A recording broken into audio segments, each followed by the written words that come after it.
It's a great honor to have with us today John Bolton, Martin Klein, Joe Frager, and all those who came in. And we want to thank Mrs. Odeleya Jacobs and Mrs. Devorah Wahl, and also Alan Klein for flying in to be with us today,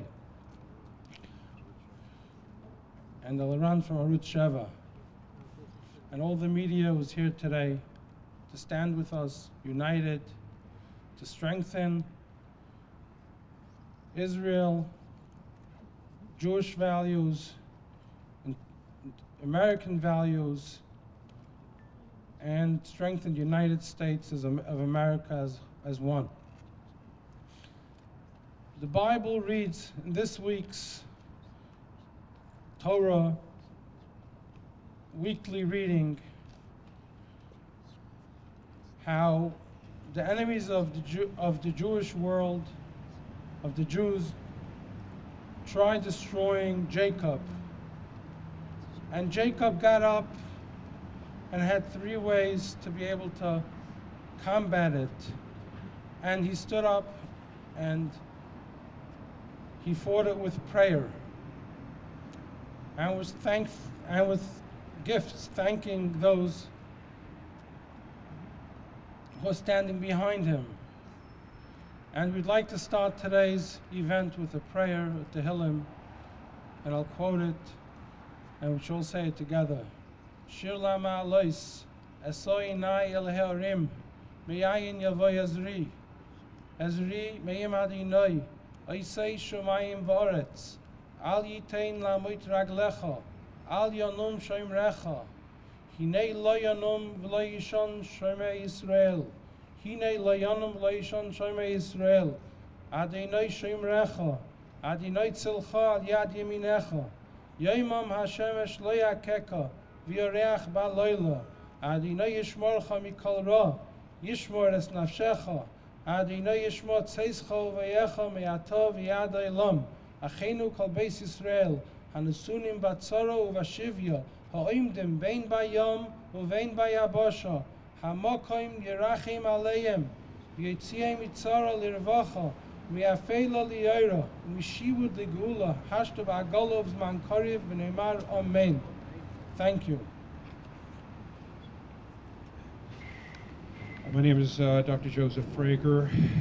Sorry it's so cold today, and I did not work out this particular press conference to work in with the new Trump administration's potential pick of who might be Secretary of State or Deputy Secretary of State.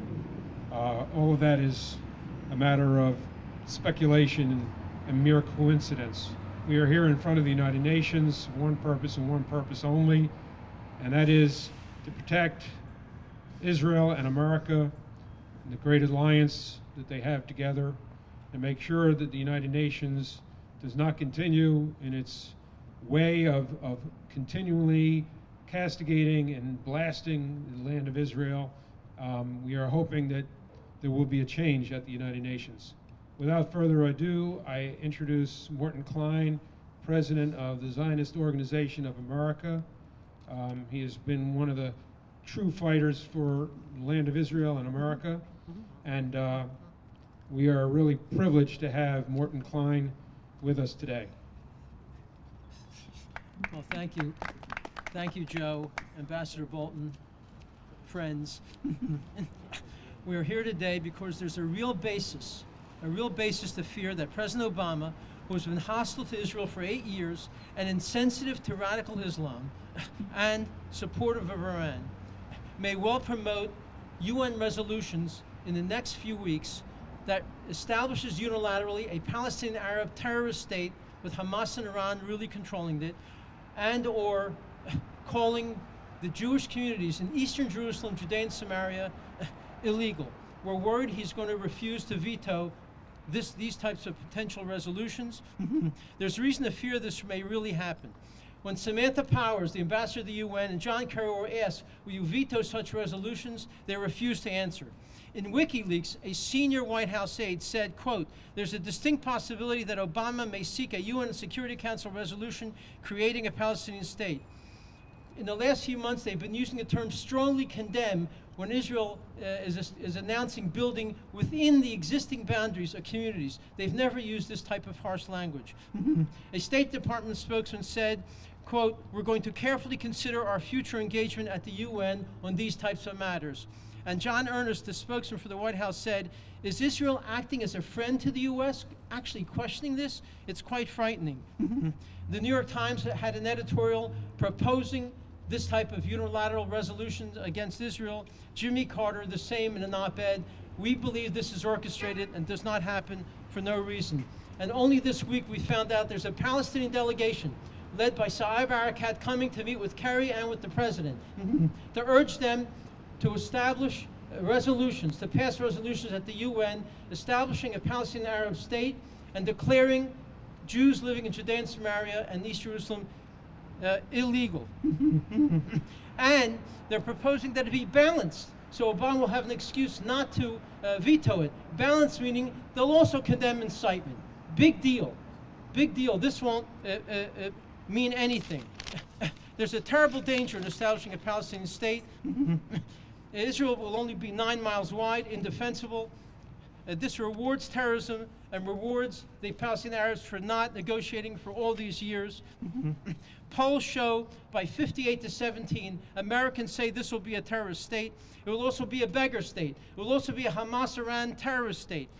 Statehood does not make them a nice, lovely country. Syria is an independent state. Iran's an independent state. North Korea is an independent state. Are they lovely? They're vicious. We're sorry they have sovereignty.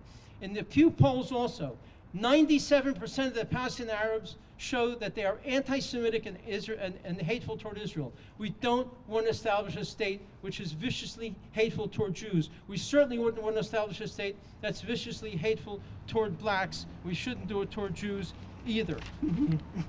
And finally, when it comes to communities in Judea and Samaria, there is no occupation, Mr. President. Of all the communities in Judea and Samaria, they comprise only 2% of all of Judea and Samaria. There's not been a single new settlement created since Oslo began. They've only built within the boundaries of the existing communities. And Americans have announced, say in polls, by 47 to 14, they support the right of Jews to live in Judea and Samaria, unlike Mahmoud Abbas, who has publicly stated many times, we're going to make this a Jew-free state. We're going to ethnically cleanse this state of Jews. We cannot allow such a racist state. And also, Israel has given away all of Gaza, 40% of Judea and Samaria to the Arabs. That's where 99% of the Arabs live. There is no occupation. If they pass this type of resolution, it would make BDS, boycott, divestment, and sanctions, legal. Because now those communities will be illegal and they'll have a legal right to boycott Israel because of these so-called illegal communities if this passes. We're urging everyone to urge the United States Congress that we're doing at the Zionist Organization America and ZOA to pass legislation that says, Mr. President, if you don't veto such resolutions, we're going to cut off funding of the United Nations, and we're going to cut off all the $600 million a year we give to the Palestinian Authority. That's the only way, I'm afraid, we can stop this, and that's what we're urging everyone to do. Thank you very much. Thank you, Morton Klein. Just to add a few points, and then I'm going to call on Aaron Klein, no relation to Morton Klein, to say a few words. The United Nations receives over 20% of its funding from the United States. That's close to $3 billion for the General Assembly, and at least another $5 billion for peacekeeping forces, which totals about $8 billion a year. I hope that the President-elect will bring the United Nations back into a more normal pattern where Israel isn't the target daily, and that peace finally is discussed in a rational manner. The idea of a delegation led by Saeb Erekat coming this week to Washington to lobby for a resolution at the United Nations, which the President would not veto from the Security Council. This notion of trying to backhandedly, in the last days of President Obama's terms, this backhanded manner will not bring peace. It is a unilateral move.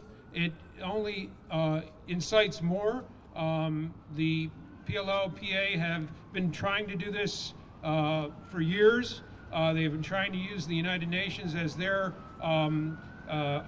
amen corner, or their choir, and they've been very successful. And they feel that they can use the United Nations instead of negotiating with Israel. And this is the problem. You can't have the United Nations do your work for you. You must decide.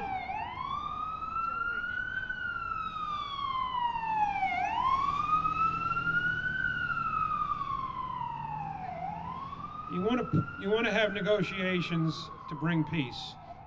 President-elect Trump deserves the right and the opportunity to do what he can do in the Middle East. The President of the United States has had 8 years to do what he wanted to do, and it hasn't been that successful, unfortunately. But in the last days of his presidency, to then go in a rash manner and bring about a resolution that only obfuscates and makes peace that much harder to attain, that is not a rational approach. We plead with the president. He's vetoed these resolutions in the past. We ask him to veto this resolution as well. Without further ado, I call upon Aaron Klein, who is representing Breitbart from Israel. He's really a special human being who has written now, I think, 7 of his own books, 3 of which have been on the New York Times bestseller list. He's done Aaron Klein Investigative Radio. He's the Jerusalem Bureau Chief and Senior Reporter for Breitbart News. Aaron Klein.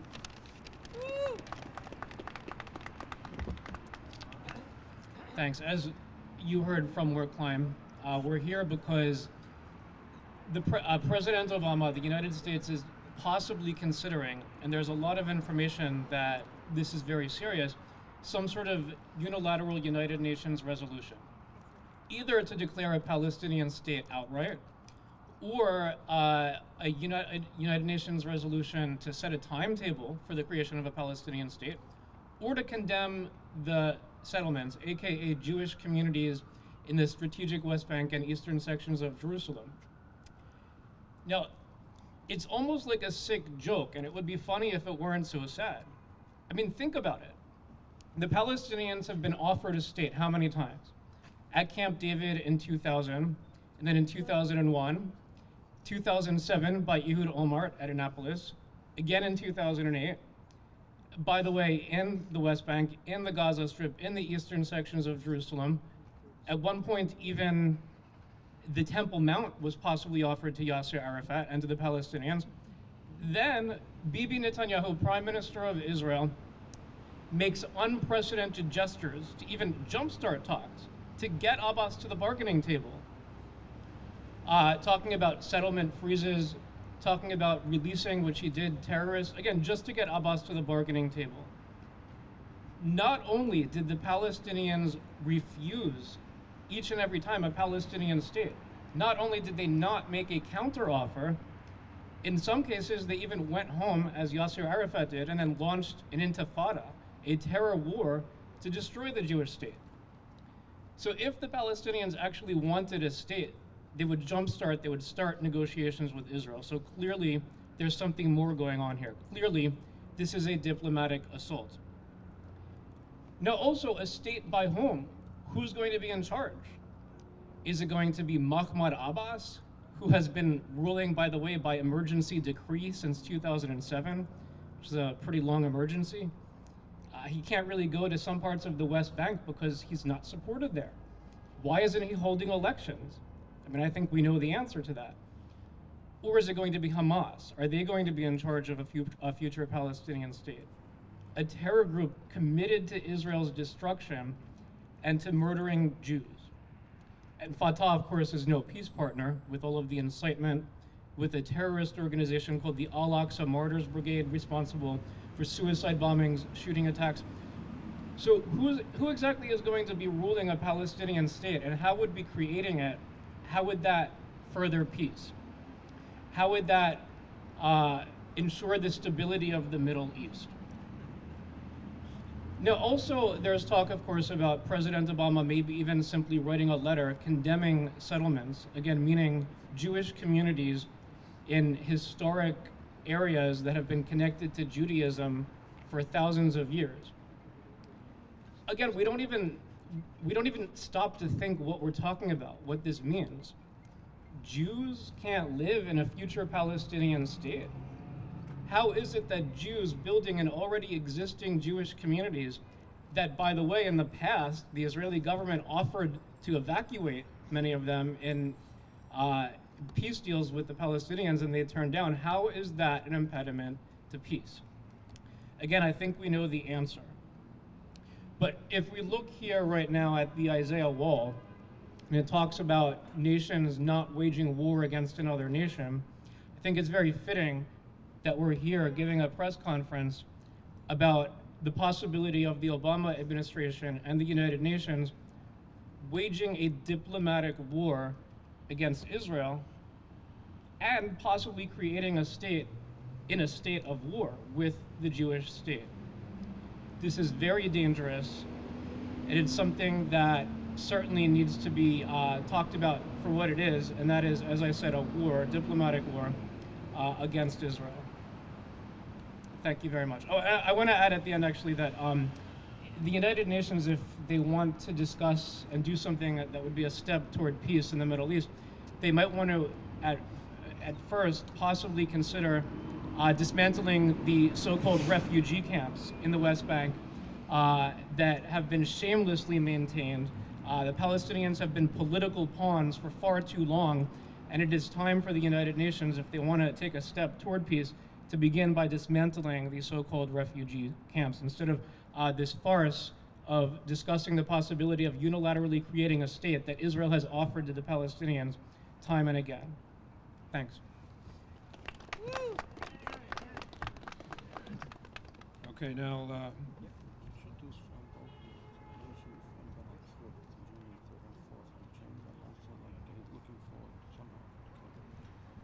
I was just reminded, before we have the pièce de résistance, those who know French, the Ambassador John Bolton, I was reminded by David Honig, who was the head of the Orthodox Jewish Chamber of Commerce, who helped with the ZOA and the National Council of Young Israel to put this event together today. We have a big trip coming up with Mike Huckabee, Governor Mike Huckabee, January 1st through the 5th. I hope we don't have to discuss this issue at that time, but it looks like we probably will. In any case, without too much more on the subject, we have Ambassador John Bolton, who, I mean, everyone that I know, and I've been with the ambassador for, many, many years now, would love to see him as the next Secretary of State. He really deserves it more than anyone. It's almost a no-brainer for us, but we're not the president-elect, so we can't make those decisions. We certainly feel that Ambassador Bolton has been probably, if not the best friend, he's certainly been one of the best friends the State of Israel has had for now almost 40 years. He's been there. Zionism, at this very institution, the United Nations, which started its anti-Semitic wave many, many years ago. There have been 400 resolutions, I counted them, since 1948 against Israel. No other country has had so many resolutions against it, both in the Security Council and in the General Assembly. And in addition to that, you have Iran and Syria. Count the number of resolutions against Iran, against Syria. You'll see there are very few. There are some, but very few. In any case, Zionism as racism was for 19 years. That was the line at the United Nations until Ambassador John Bolton came along and struck it down. Thank God he did.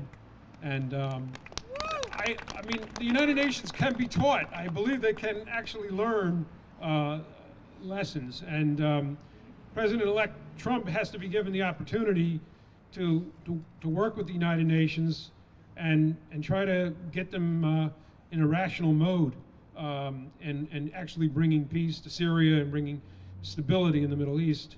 Israel, of course, is always there to bring stability. Okay, Ambassador John Bolton. I want to get one picture with you. Okay,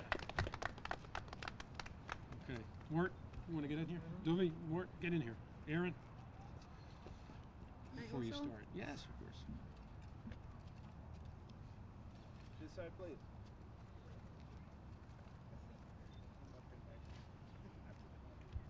All right. If you want to take questions after, Okay. that would be good. That will be. Okay, well, thank you all very much, especially for being out here in the cold and your patience. This is how it feels for Israel at the United Nations on a good day, out in the cold. I've spent a good part of my diplomatic career, certainly my diplomatic career in connection with the UN and the UN system, trying to prevent institutions of the United Nations from being used as weapons against Israel, against the United States, against the West as a whole. Unfortunately, it's been a long and difficult road, but now we're faced with a potential crisis in the waning days of the Obama administration that could have very far-reaching repercussions for the United States, for Israel, for peace and security in the Middle East. You know, it's almost 2017, it's almost the 50th anniversary of the Six-Day War and Resolution 242 and the later Resolution 338. For 50 years, we've had a bipartisan foreign policy in this country that ultimately peace and security in the Middle East had to come from agreement to all the parties. That parties outside the region, if they tried to impose their version of what peace would look like, would not only fail in that endeavor, that they would actually cause harmful consequences for all the peoples of the region. Now, these efforts at outside influence have come in a variety of different ways. People in the Middle East like to talk about creating facts on the ground as if those are going to influence the peace process.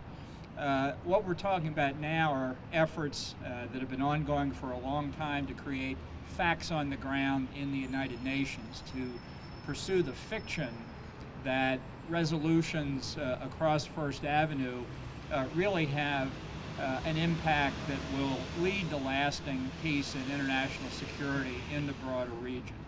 It hasn't been true for 50 years, it's not true today, and it won't be true for the next month either. Now, we don't know exactly what the nature could be of these various resolutions that are being talked about.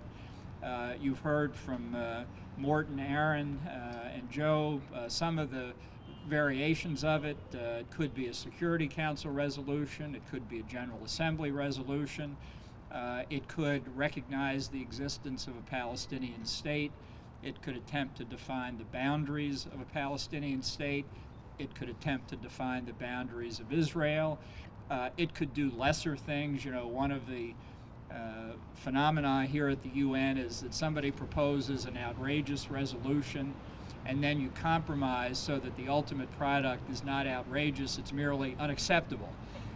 And that is considered progress. So I don't think we should fall for that trap in this case either. I think the main point is that enemies of the U.S.-Israel relationship see an opportunity here. We've got a president, sadly, who has the worst governmental-to-governmental relations with the state of Israel since the modern state was created in 1948. I think that will change. The relationship between the people of the United States and Israel hasn't changed these past years. But right now, we've got a president in the post-election period, before his term is up, who faces no political consequences, and who could well take steps that violate this 50-year bipartisan agreement that it's not for the United States or anybody else to impose what the final peace terms will be between Israel and the other parties in the Middle East. It would have, I think, seriously negative consequences for the prospects of lasting peace. So whatever the form of the resolution, frankly, whether it's a Security Council resolution that the United States doesn't veto or might even vote in favor of, or a meaningless resolution in the General Assembly, it's something that we urge the President not to undertake. There's a reason there's been a consistent U.S. policy across all party lines all these years, because it's the right policy. We're not going to impose peace by declaring what the boundaries are, what a state is, or who's in charge of it. Parties themselves will come to that agreement. It's a slow, difficult process, but it's, I think, inevitably going to be that way as long as there are those out there who want to destroy the state of Israel and harm American interest in the region. So although we just have a short period of time until the General Assembly normally wraps up as the calendar year ends, we have until the 20th of January. The Security Council is always in session. We know from friends in Europe that draft resolutions are out there in a variety of different forms. I take this to be a real and palpable danger, not one that's gotten the coverage that it deserves, obviously, in the tumult of the election and the transition period, but something we wanted to underline here today. All of us from various different perspectives fear this outcome. We want to alert people to the threat that we're facing and urge everybody who values the only functioning democracy in the Middle East, who values the U.S.-Israel relationship, who values the importance of peace and security in that critical region of the world, to let the President know that we want him to uphold 50 years of bipartisan foreign policy and not deviate from it in the closing days of his administration. Thank you very much.